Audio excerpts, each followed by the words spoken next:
A very good afternoon to you. Thank you for staying with TV3. This is Midday Live coming to you from our studio here at Desanwe in Accra.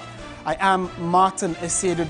Top of our bulletin this afternoon, KJTR Market in Kumasi, which was ravaged by fire last week, to be reopened on Tuesday following agitations by some traders. Also, Vice President Dr. Mahmoud Bawumia has been to the area engaging with market operators. We'll be giving you updates in a jiffy. Later in the bulletin, President Akufo-Addo has ordered the police to probe allegations of Galamsey involving staff of the Jubilee. Following the chair of Government Ministerial Committee, Eagle Mining, Professor Frimpong Boateng. We'll give you a breakdown of all of this in a moment. And later in business, the Finance Minister Ken Ofori-Atta leaves for China to begin negotiations on a possible debt restructuring program with Chinese officials. And later in sports, we'll be heading to the Ashanti region where Black Stars head coach Chris Hughton has been unveiled with a pledge to create a winning team for Ghana capable of winning titles. Details of all these and more, and later when we turn our attention to the foreign front, China's President Xi Jinping is on a two-day visit to Moscow for talks with Russian President Vladimir Putin. It's a packed bulletin for the next 1 hour. Stay with us. Details in a moment.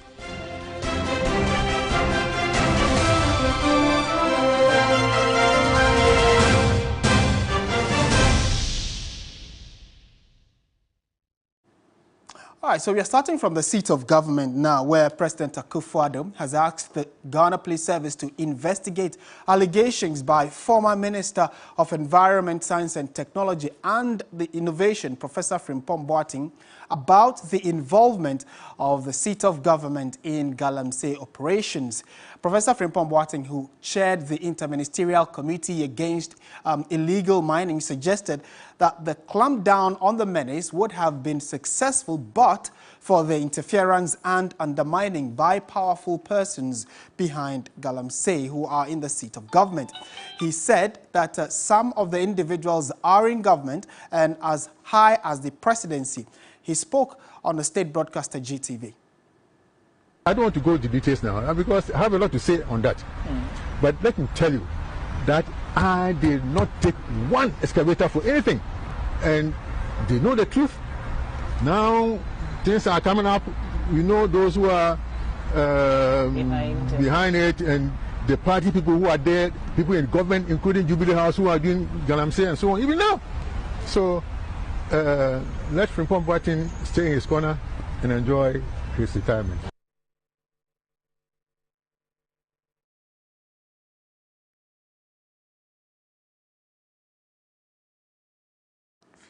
All right, so we are going to dig deeper into this revelation by Professor Frimpong Boateng, but we would also be engaging the thoughts of civil society groups, especially those who are anti-graft watching the corruption space. Edem Senanu will be joining us shortly. He's on standby on Zoom. But first of all, let's establish what exactly the concern is. Joining me in studio is Nana Kwekwedia, who is our presidential correspondent and has eyes and ears at the seat of government. Nana, good afternoon. Thank you for joining us. My brother.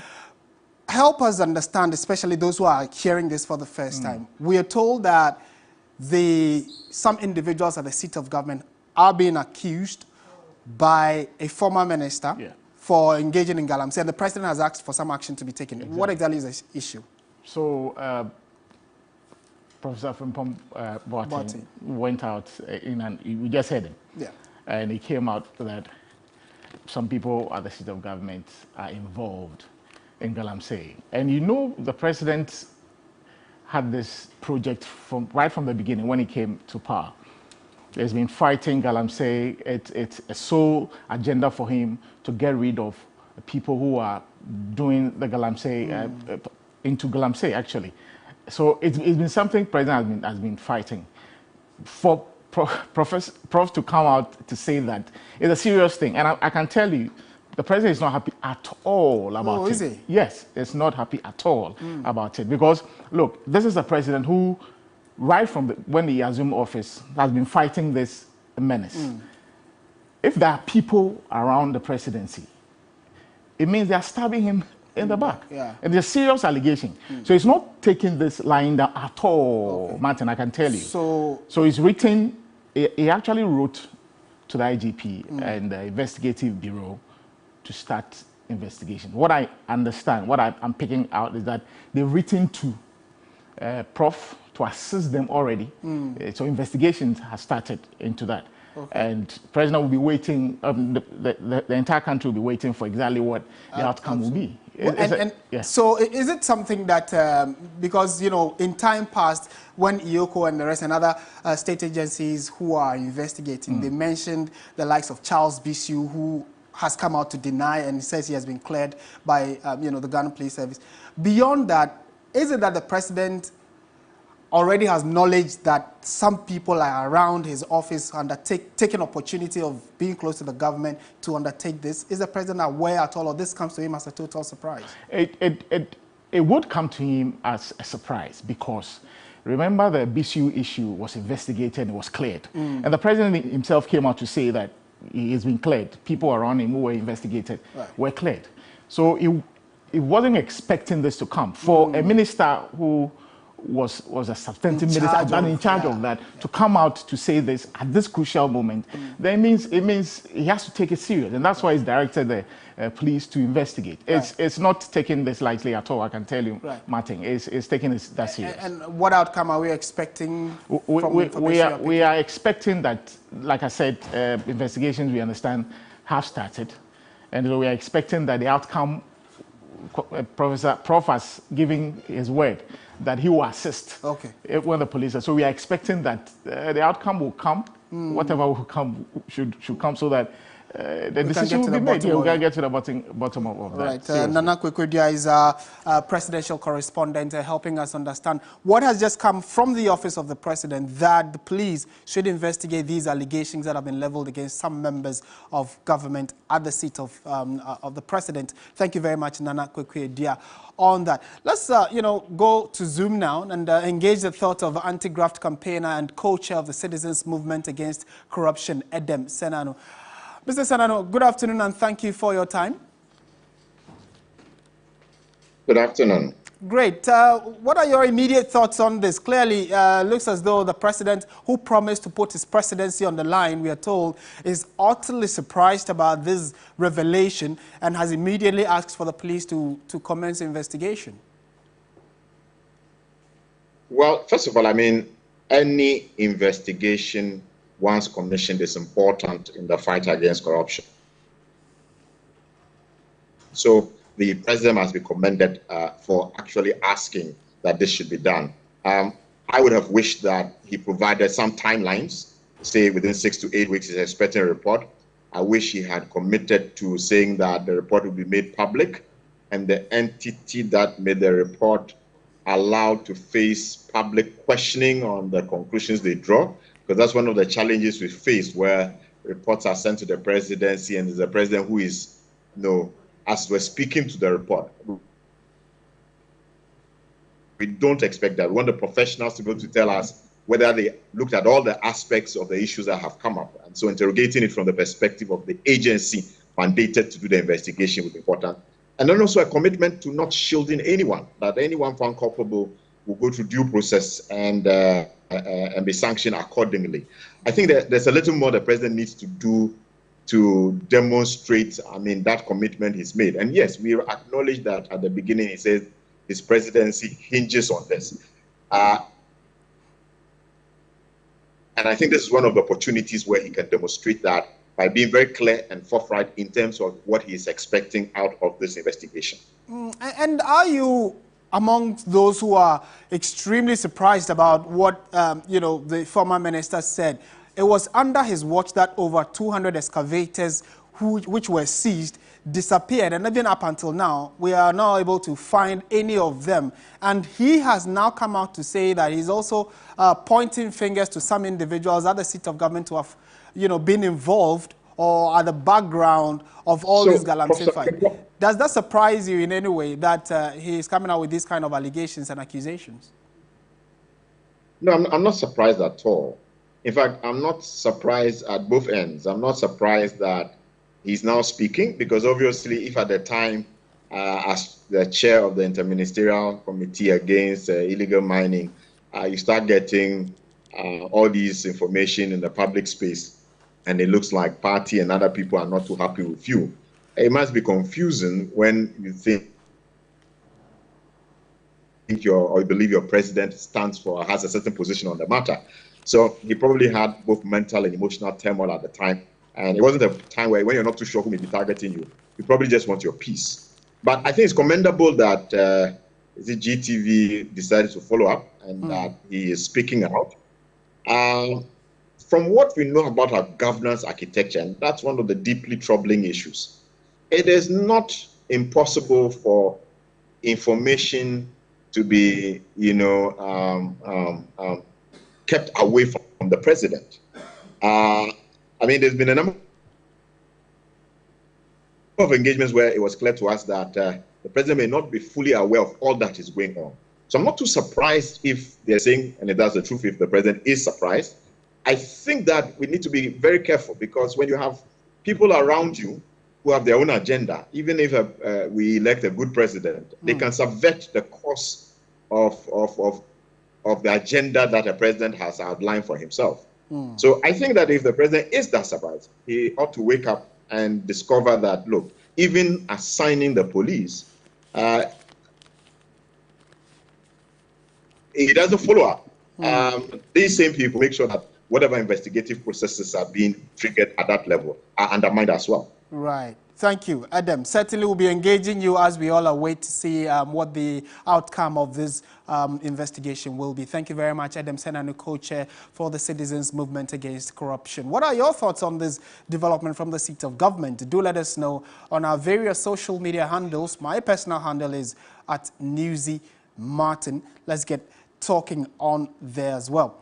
So now let's talk sports. It's been long coming. Ghanaians can expect a new Black Stars coach. Well, he has actually been unveiled in Kumasi to a teeming crowd of journalists and supporters who are waiting to hear what the coach's first words will be.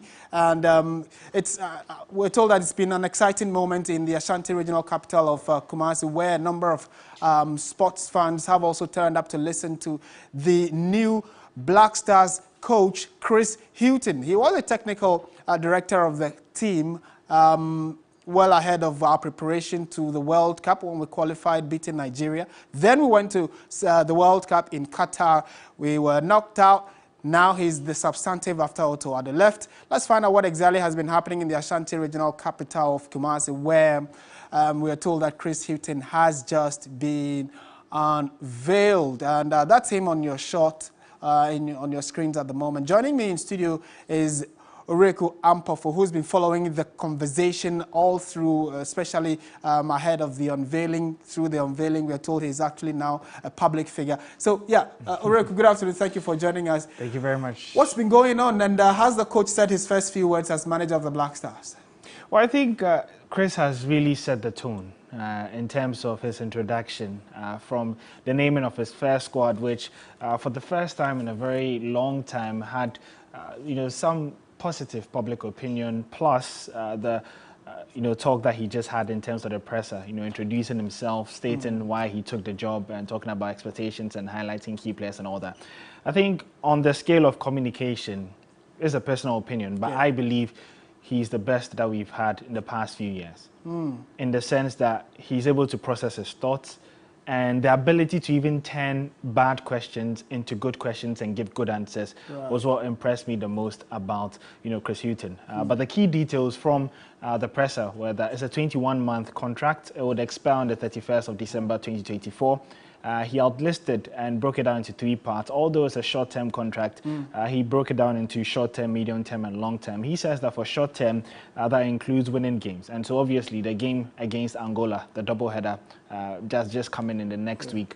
He expects Ghana to win both games. In terms of medium-term, beating Angola, beating the other countries and qualifying for these tournaments, and then going to the AFCON and actually performing well.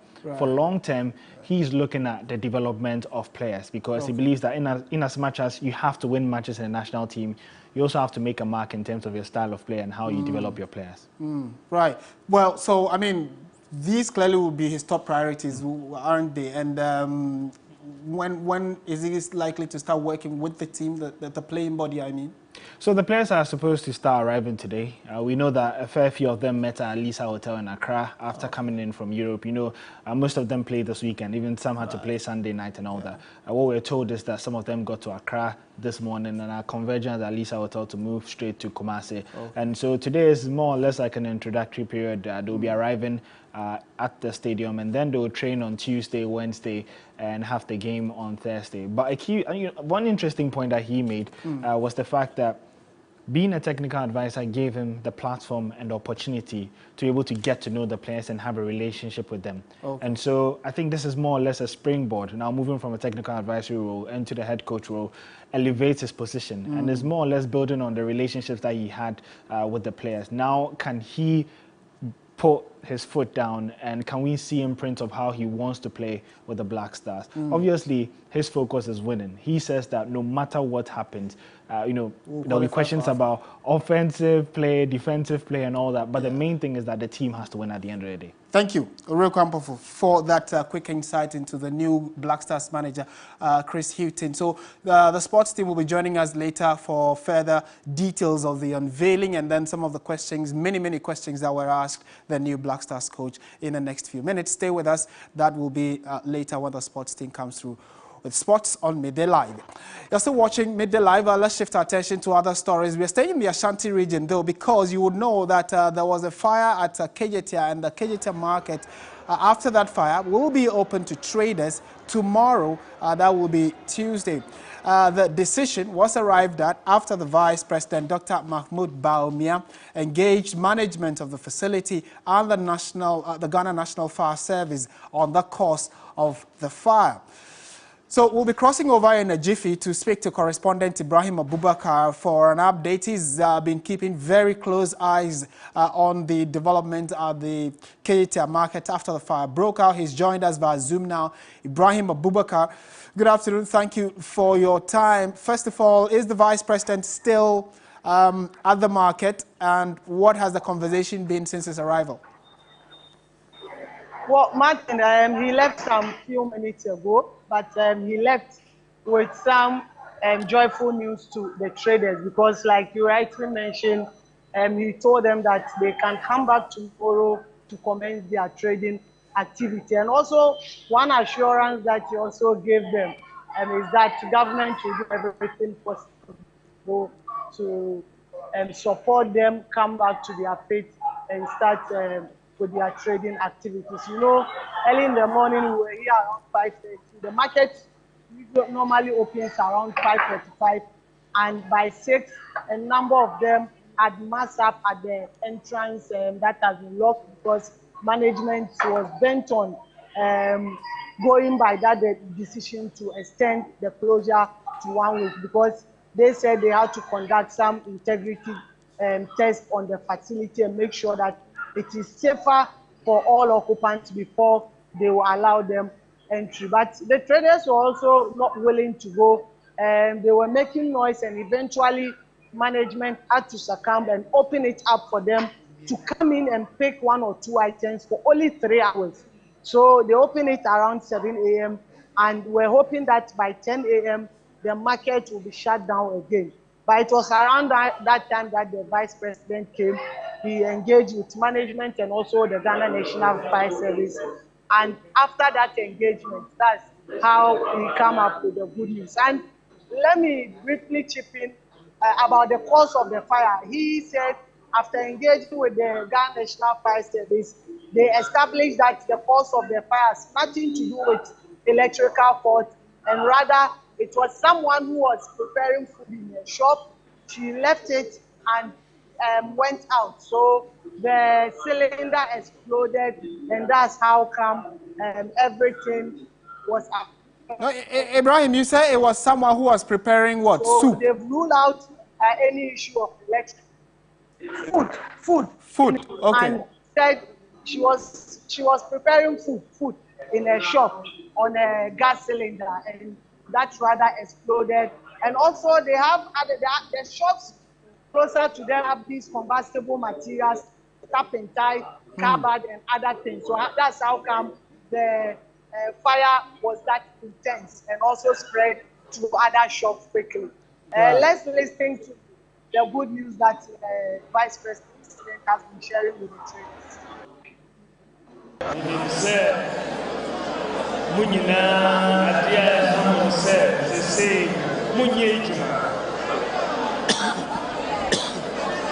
Because you are too.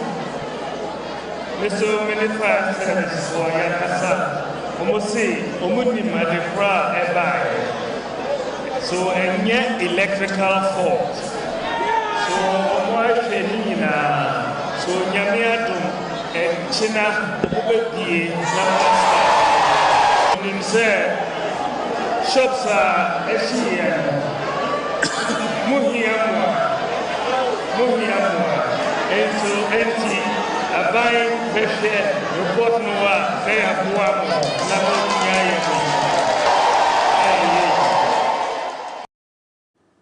Right, so that's Vice President Dr. Mahmoud Bawumia. Let's wrap this conversation up with Ibrahim Abubakar. So, Ibrahim, in conclusion, we are told that the market would open tomorrow. Is it just the part that was gutted by fire that they are now going to open in addition to the entire market, or the entire KJTIA will be open for trading to commence?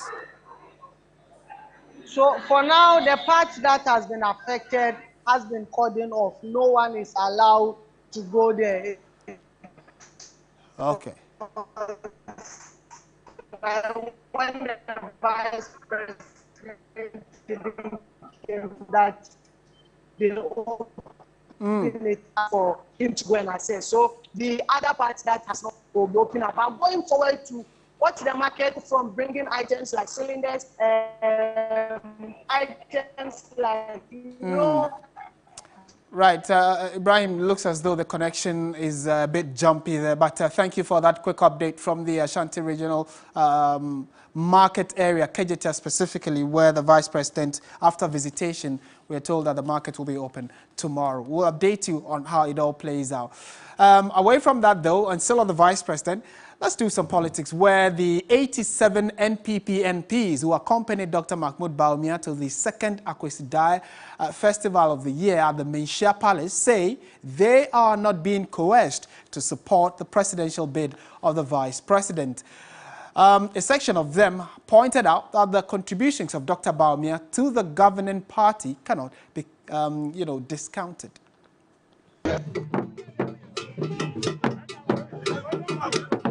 In this party, nobody intimidates anybody. That is why I'm not with the NDC. From my childhood, this party is a party that entertains dissenting reasoning. Nobody is intimidated. Nobody can intimidate members of parliament. Can you intimidate this man? You cannot. Don't also underrate the overarching support the man has and attribute it to an intimidation. There is no intimidation.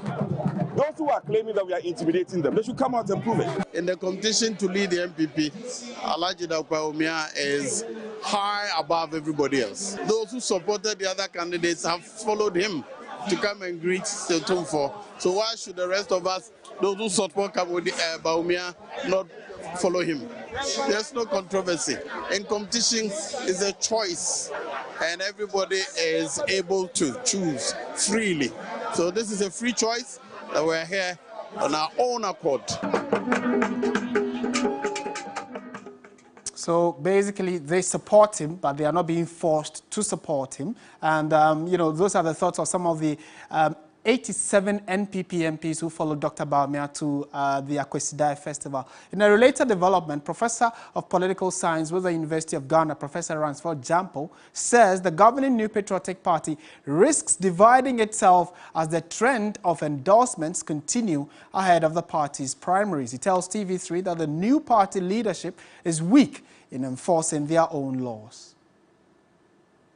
It is regrettable that political parties, as important political institutions, set their own rules, and yet those people who are supposed to be custodians of the rules, people who are supposed to lead by example, would flout the rules with impunity. When these things happen, they will divide their ranks And when they divide their ranks, then it becomes difficult for them to achieve their ambition to want to bring the 8. I think that these leaders of the party who have openly shown their preferences should be ashamed of themselves. They should be ashamed of violating their party rules with impunity. The one who would win the flag bearership race would win. The one who would emerge victorious would emerge victorious. There's no point in you trying to violate party rules just for the purposes of seeking courting affection and seeking support or being liked by any of the flag bearers. It doesn't help. They should be mindful of their own party unity, and they should be mindful of the electoral fortunes of the entire political party than the personal favors they would want to achieve. Right, we're staying on politics this time around, swinging to the camp of the National Democratic Congress, where the former President John Dramani Mahama is expected to wrap up his 3-day tour of the Ashanti region later today. The former president over the weekend met with delegates of the NDC as he sought their support to lead the party for the 4th time. He has also been making huge national statements. One is on the national development policy. William Evans Inkum has been on his campaign trail and reports. Former President John Dramani Mahama is expected to end his 3-day tour of the Ashanti region today with visits to Bantama Suame, Offenso North, Offenso South constituencies. Of course, he will also be passing through the Efija Kwabre South and North constituencies, and he will call it a day. Among other things, he has promised that should he be elected as the flag bearer of the opposition National Democratic Congress and also goes on to win the 2024 general election, which is his primary focus, there are certain policies that his government will implement that will inure to the benefit of Ghanaians. One striking policy that the former president, if permitted or given that mandate, will implement, or better still, ensure full implementation as enshrined in the Article 35, Clause 7 of the 1992 Constitution. And here I am talking about directive principles of state policy. That has to do with the current administration continuing or executing projects commenced by the previous government. He says, looking at the state of fiscal space, the government or the next administration beginning from 2025, should he win, will have no other option but to ensure the fullest implementation of that article. Say, the way I see Kasema say no, you remember 2025, no, the fiscal space will be very small. And to my journey say, yeah, me and starting new projects. Projects I work hard. We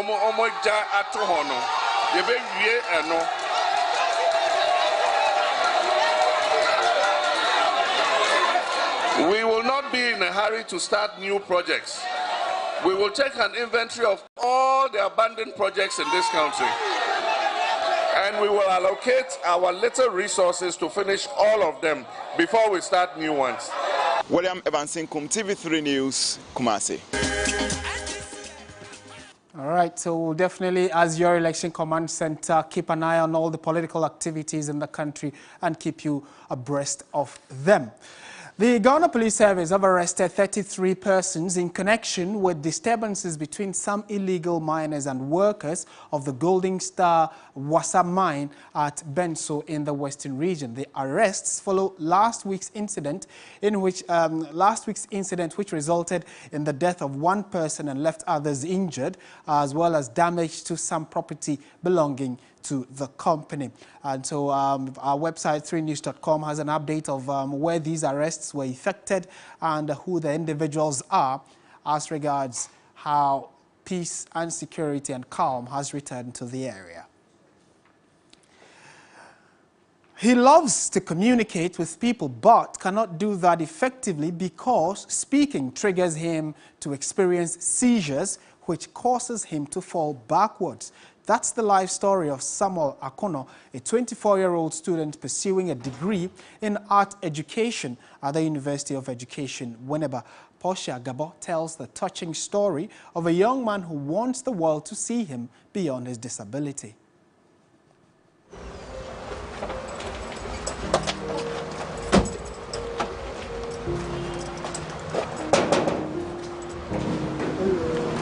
I was told a student, Samuel Akono, wanted to meet me to tell his story to the world. What I did not know was that meeting him would affect me emotionally as I began to interview him. My name is Samuel Akono.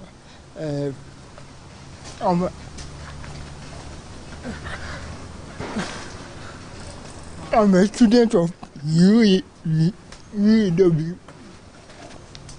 This is how I have been informed.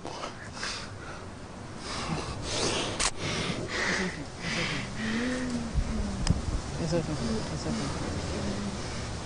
I'm even emotional.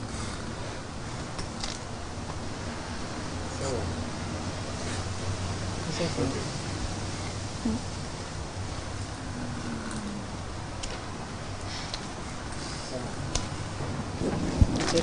Okay, it's okay. Okay, it's okay. Don't talk. Someone, don't talk. When I came to do this interview with Samuel, I did not envisage the difficulty he'll have to go through while granting me an interview. So at this point, I'm not going to continue with this interview, but rather allow him to speak with me through different ways. For years, Samuel has had a rare disease and endures falling, having seizures and hitting his head on walls countless times while talking or attempting to talk. We had to continue our interview through text message. Samuel told me art allows him to express himself when words fail. He wants to draw me.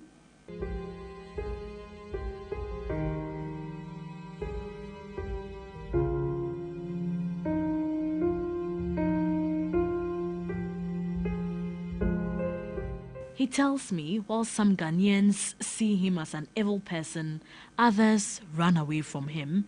He recalled an experience in public transport when all passengers fled when he tried to tell the maid he would alight.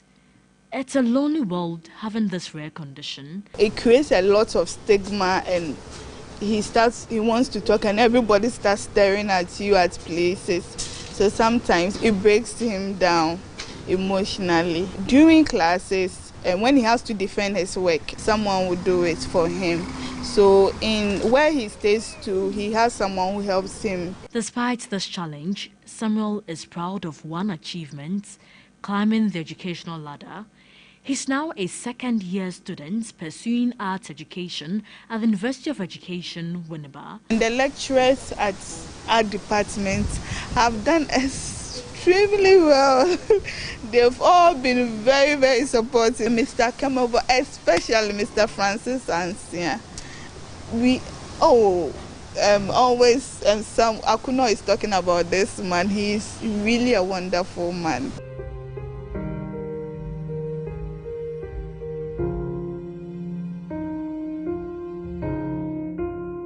After hours put into drawing me, Samuel presents me with a portrait.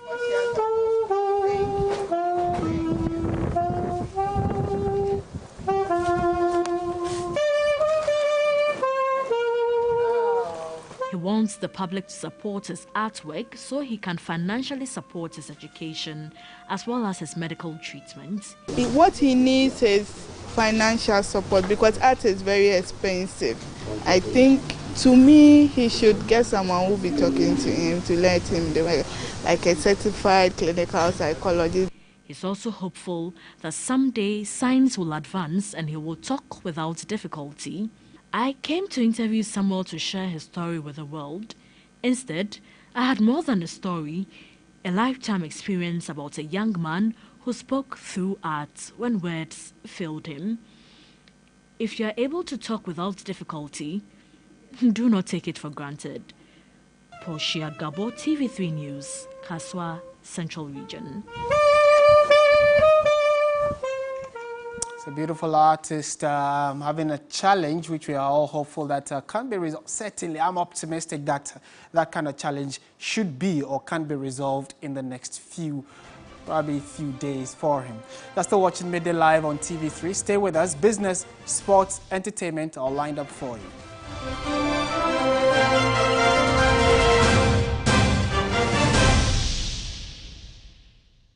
Gentlemen, we're going to demonstrate to you the superior properties of Flamingo paint as compared to other paint brands on the market. We take equal quantities of Flamingo paint and this ordinary paint. We then dilute them with water. And now, let the test begin. The gentleman on the left is going to apply the ordinary paint, and the gentleman on my right will use the Flamingo superior paint. As you can clearly see, Flamingo has the obvious better hiding. Furthermore, Flamingo has painted a much larger area. You know, one bucket of Flamingo paint is equal to several buckets of any other paint brand on the market. Flamingo paint is made with superior formulation to give superior durability, superior hiding, superior coverage. Flamingo paint, simply superior. Everybody knows Acrobato. And if you know Acrobato, it means you know M-Punch Homeopathic Clinic. M-Punch Homeopathic Clinic is my pillar. Let's hear what others are saying about M-Punch Homeopathic Clinic. Who will be careful M-Punch one? Chesena me ankasa me period no say problems wom ntina ma wo ho idea ma me papa chesena nya asem ketewa na mkwan point no mo hwe me mogya mu no mo hwe bibia na so mo meduro me fae no ene ma won kra me enu foforo kwa na mkwan mu a eba head everything yourself me ma me no adwodwo eda ho a wontumi nante ene ne ko end point o mama nuru a ene ne ho idea watimi asori anante. That's end point for you of Acrobato. Hello hey ohwehwe what che okay a free bra wo di end point wa dance am me call you no me Johnson sema na enkoyie en person na my emre nyina na magina sebema na me no be fie for there e ho na nyina jaresa. You heard everything. I have secret. M-Punch is my secret. M-Punch Homeopathic Clinic. I'm free.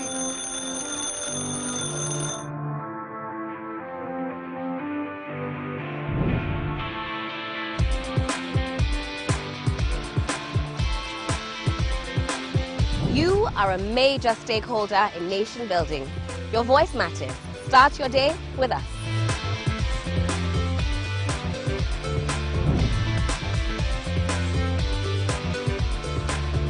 We simplify the conversations, break down the jargons and technicalities. We keep you well informed throughout the week. Start your day with us. Knowledge is power. We put you in the know of the happenings in Ghana and the world over. The main reason why you need to start your day with us. We give the leaders the mandate to govern our affairs. We have a responsibility to hold them to account. It begins here. Start your day with us. Good morning, Ghana, Africa, and the rest of the wonderful world. Welcome to Sunrise on 3FM 92.7. Start your day well informed. Start with us on Sunrise on 3FM 92.7. Catch the all-new Sunrise Morning Show with me, Johnny Hughes, Helen Apiampofo, William Asiedu, and Noble Crosbyan. Weekdays from 5:55 a.m. to 10 a.m. only on 3FM 92.7. Your urban lifestyle radio.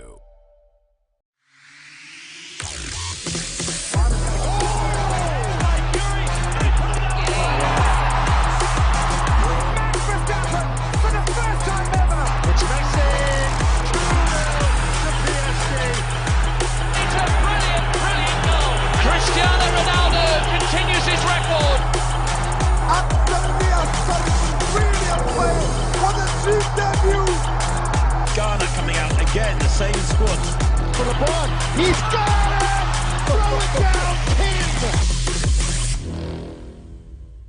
Sports Station, Mondays, 9 p.m. on TV3. Sports Station is brought to you by Betway, Nesta Mouthwash.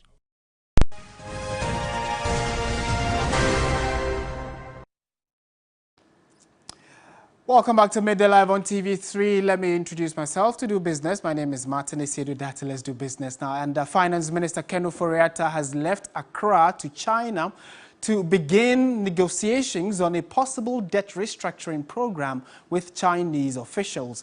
The minister left over the weekend via Addis Ababa, where he is also attending the UNECA high-level ministers meeting on global financial architecture.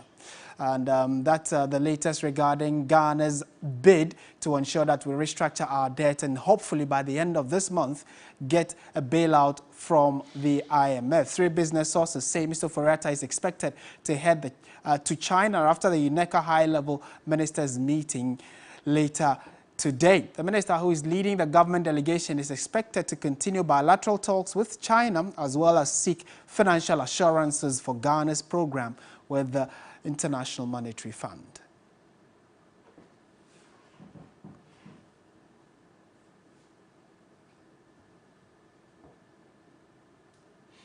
Meanwhile, the former Chief Executive Officer of the Chamber of Bulk Oil Distributors, Senyo Hosi, has warned that an over-reliance on a bailout program in April could be disastrous for Ghana's economy, considering China's lackluster attitude. According to him, it is important for government to consider other alternatives in order not to plunge the nation into a crisis if the bailout program does not happen on schedule. But I must say, I absolutely understand the West. China cannot be treated with kids' gloves while the West carry the rest of the bill. That will not be fair on all parties. So there has to be some equity in the process. However the case, government must start looking at very strong fiscal consolidation measures to help mitigate any impact of a delay. And that will need major cost cutting, major reforms in our revenue generation. And all these are possible. I really urge government, it's time to act with a plan B. We can't just assume IMF in this particular time will be our only plan. That may not be as prudent as it ought to be. We might be looking at an alternative plan with a further delay on the part of the IMF because of our debt restructuring exercise. That will mean we need to immediately start triggering our fiscal consolidation measures. Our cost-cutting measures must be triggered, not small measures, very strong measures to send market signal to help mitigate any kind of fiscal crisis or financial crisis on our markets relative to a delay in the IMF program. So fingers crossed on what will come out of that meeting between government of Ghana and their Chinese counterparts on possible date cancellation. Away from that, government exceeded its treasury bill target by over 40%, recorded a little over 3.8 billion cedis in its latest treasury auction. The auction result shows that the government got an extra 1.1 billion cedis, although it targeted a raise about 2.7 billion to refinance maturing debts. As usual, majority of the bids came from the 91-day treasury bill, where over 2.9112 billion were received. However, government accepted 2.906 at an interest of 18%. For the 182-day, 9,083.77 million cedis was tendered in by investors, out of which 972 million cedis was accepted by the government. The yield on the 182-day was around 21%, reflecting the continuous decline in interest rates over the last 2 weeks.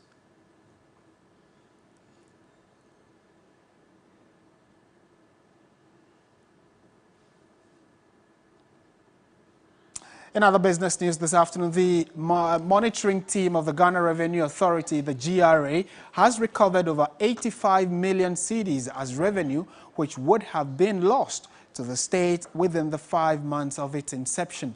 The National Vehicle Task Force intercepted and detained over 100 uncustomed vehicles in the last quarter of 2022 and 80 vehicles between January and February this year. There is more on the following report. The teams, which have been divided into areas, have significantly impacted on revenue mobilization between October 2022 and February 2023, according to the Customs Division of the GRA.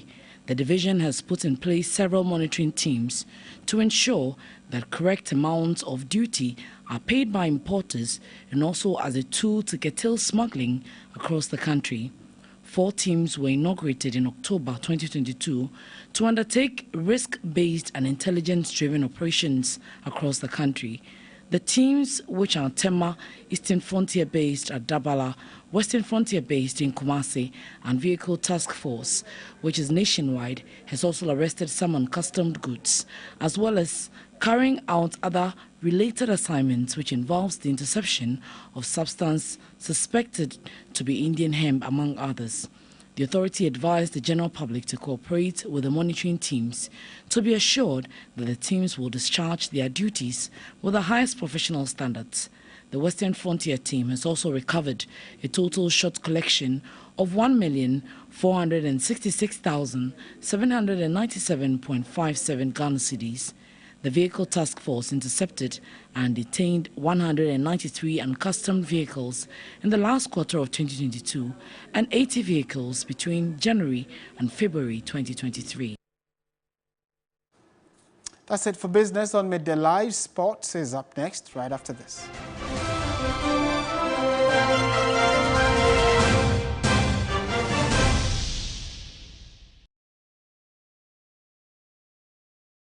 Zest Consult is the best place for your IELTS, SAT, and GRE tuition. The IELTS facilitates study, work, and live abroad. The SAT and GRE facilitate study abroad on scholarships. Zest Consult has an amazing track record of training around 4,000 students, nurses, midwives, and many others who have excelled in these examinations and realized their study and work abroad dreams. Contact us if you really want to study on scholarship. Zest Consult also provides real estate, automobile, and IT solution services. We can help you buy or sell lands and buildings and rent office spaces or accommodation. We can also help you obtain a car loan or buy or sell a car. If your institution needs a stunning website and amazing software, then contact us. You can call or WhatsApp us on 0355 631 633 or 050 909 2330. You can locate us at Kumasi Cultural Center and the Chamsume 5 inside Willas Towers. Zest Consult, excellence is our hallmark. It was my pleasure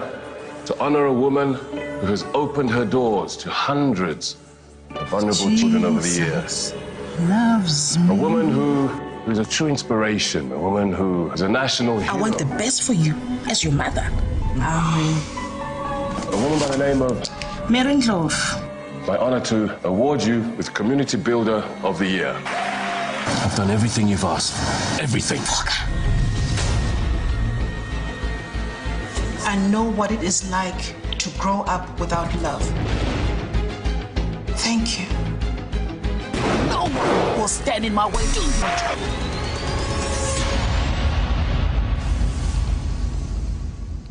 Isono, premiering Monday, 20th March 2023 on TV3.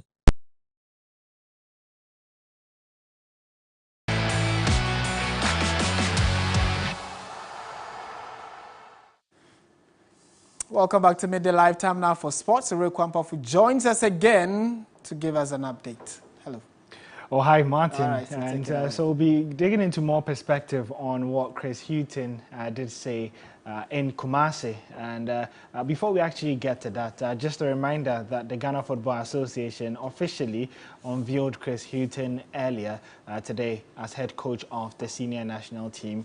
The former Brighton Bulls will be assisted by George Boateng and Didi Dramani, as announced by the Ghana Football Association. The Black Stars lead Group E of the qualifiers with 4 points, followed by Angola, who are also level on 4 points before Central African Republic and Madagascar, who follow in that order. Chris Hughton is expected to take charge of his first game against Angola on Thursday.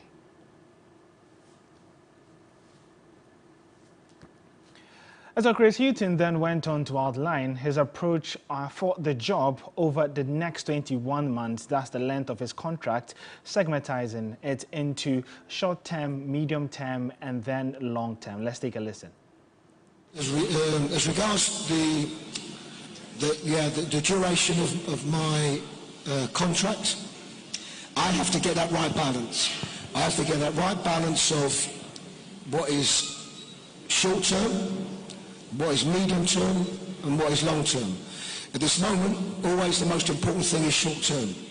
Winning football matches that will get you into a better position for when the other games come round. The medium-term, of course, is making sure that you qualify and do well in the competitions itself. The longer term, of course, is about developing players and bringing players, like you've said. For me, it's about just trying to get the right balance and trying to get the best out of players in whichever position. Because one thing that's general is that sometimes there'll be a player playing for the Black Stars or any international team that may be playing a slightly different position for their clubs. And so Chris Hughton is expected to lead the Black Stars pretty shortly in 3 days' time when they face Angola. They'll be doing that in Kumasi on the Baba Yara Sports Stadium. And let's get an update on the state of the stadium, because the General Secretary for the Ghana Football Association, Prosper Harris-Nado, says that the Baba Yara Sports Stadium is ready to host Ghana's game against Angola on March 23 in the Africa Cup of Nations. Ghana would play host to Angola at the stadium before the reverse fixture in Luanda on March 27. Yes, a lot of work has gone into it. We got the conditional approval to play the match in Kumasi.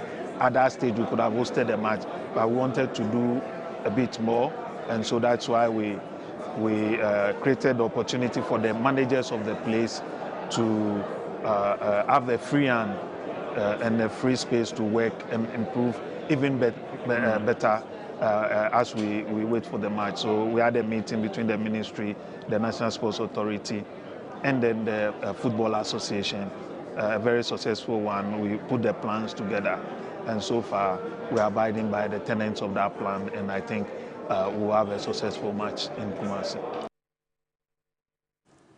Well, that's how we wrap up the sport here on Midday Live. You can get some more sports stories and updates on our Twitter account at 3SportsGH. My name is Oriku Ampofo.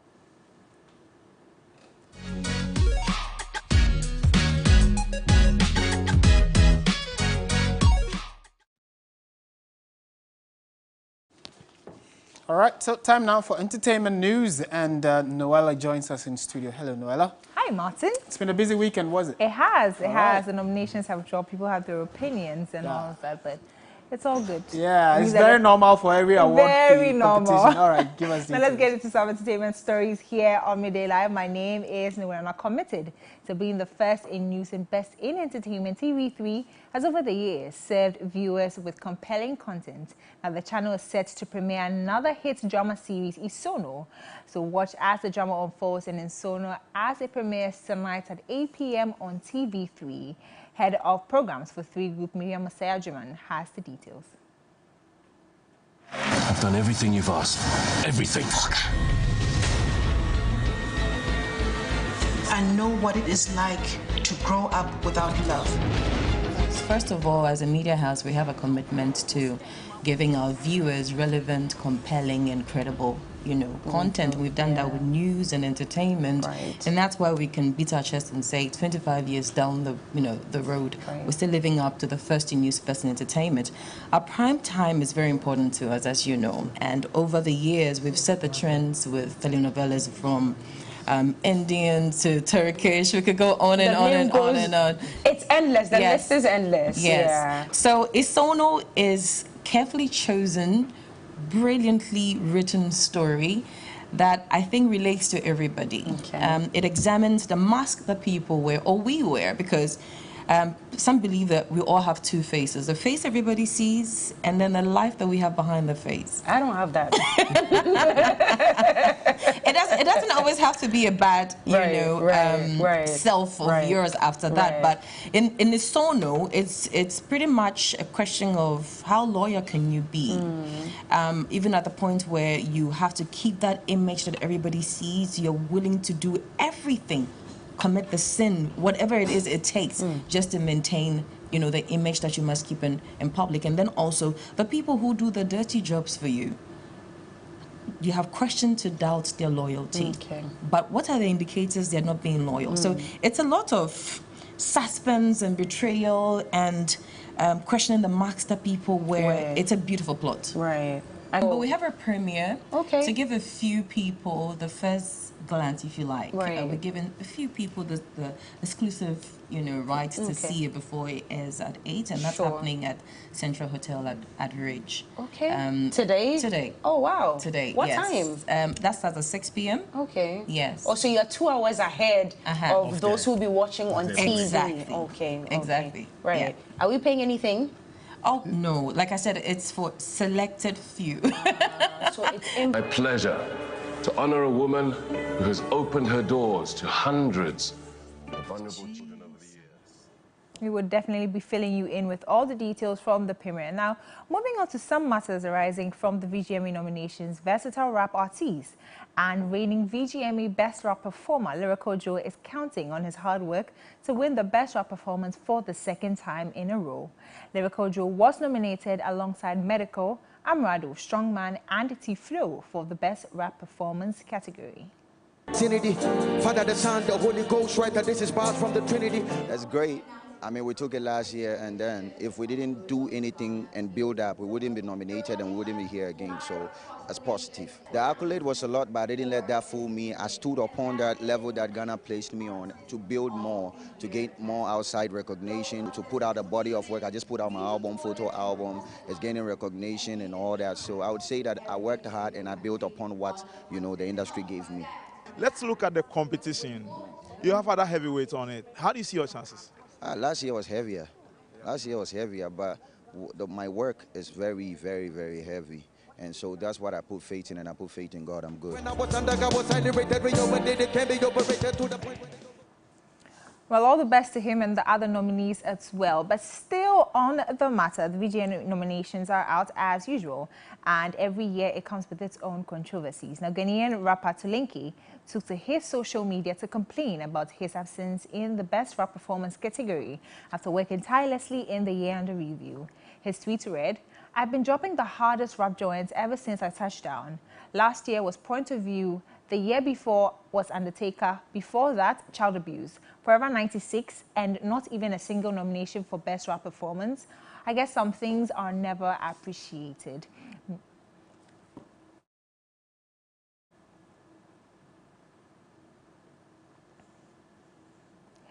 Well, meanwhile, the VGMA has opened their doors for corrections and opinions for a one-week duration, after which all nominations are closed.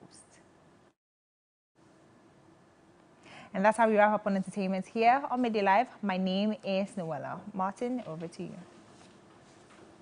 All right, so now for the latest in the world of international news, let's find out what's happening there. So we're starting from China, where the president has visited Moscow in Russia. China's President Xi Jinping is in Moscow for a two-day visit and talks with Russian President Vladimir Putin. It is Xi's first visit to Russia since Russian troops invaded Ukraine. He is due to have lunch with Putin later and hold formal talks on Tuesday. The trip is taking place days after the International Criminal Court issued an arrest warrant for President Putin for an alleged war crime. Beijing has described it as a trip for friendship and peace, with Russia saying the leaders will discuss a comprehensive partnership and strategic cooperation. Last month, Beijing offered proposals to end the war in Ukraine, to which the West has given a lukewarm reception. Western countries have previously warned Beijing against supplying Moscow with weapons. And that's how we bring the bulletin to a close. Thank you very much for watching. Our website, 3news.com, has all the details of the stories we brought to you this afternoon and several others. My name is Martin Esiedudate. Have a good afternoon, and as always, stay positive. Bye for now.